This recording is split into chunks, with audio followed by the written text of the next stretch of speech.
That's quite cute actually. See that over there on her helmet says an, and on that other dude's helmet over there it says ping ping. So ping ping an, and ping an means safety. So it's kind of like a construction site here. Got your guy there with the hard hats and everything, and got like a "this is how you should wear your safety gear" thing.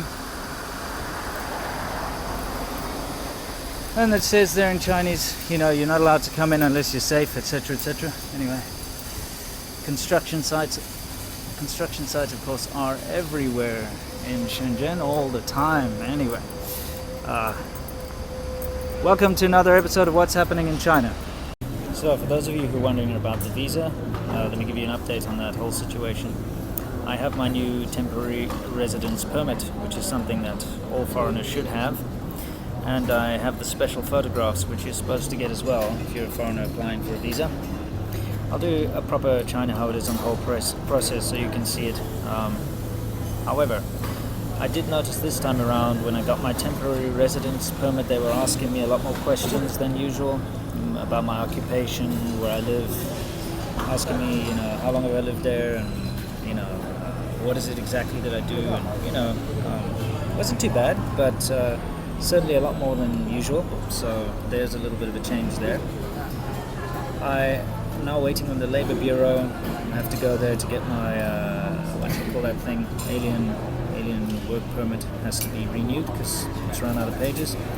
So I'll keep you updated, but you know, as things happen.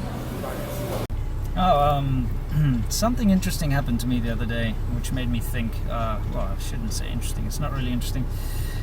Almost every time I'm sitting at a bike shop, or you know, in fact it was once again while I was traveling. I've recently been a little slow on my videos, as you've noticed, because I've been riding my new bike, that new Qingqi that I bought.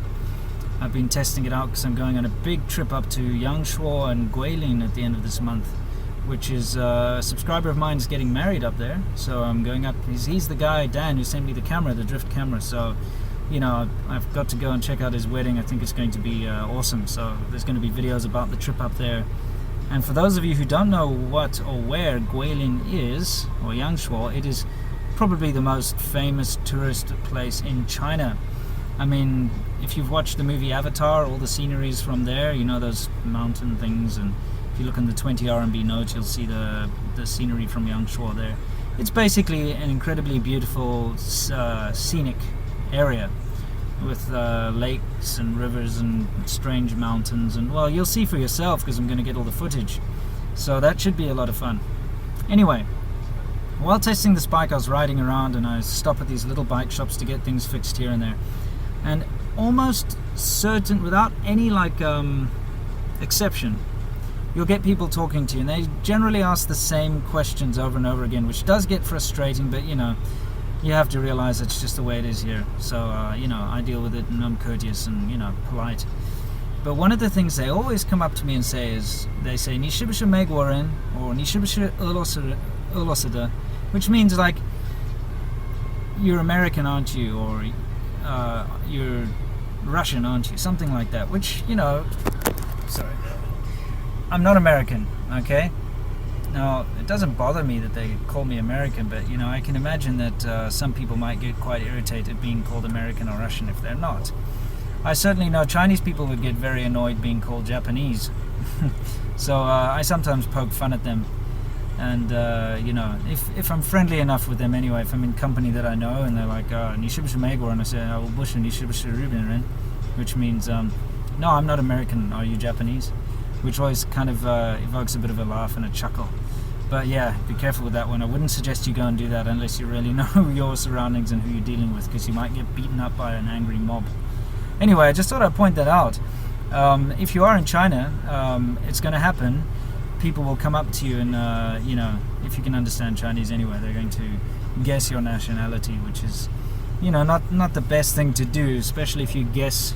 You know, I always tell my Chinese friends, never do that. You know, don't go up to an Indian guy and ask him if he's Pakistani, or, you know, don't go up to, you know the deal. Basically, it's a dangerous recipe for misunderstandings and arguments and fights, perhaps. So I thought I'd just point that out. Anyway, look, I'm waffling on here. Basic points I want to get through. I'm working through the visa thing, so you'll know all the answers as soon as I know them. Number two, I'm going to go, because my current visa, so even if things don't work out or there are complications, my current visa only expires on the 8th of August, so I'm still going to make that trip up to Guilin and Yangshuo on the new bike. It's going to be awesome. I can't wait, because I've never been there. It's in Guangxi province, and you know, it is the biggest tourist attraction in China, really, outside of the Great Wall and all that nonsense. But like nature wise, it's the best, so you're going to see some awesome scenery and footage. And yeah, that's it. So basically those two things, and I'll see you guys in the next video. So cheers and thanks for watching.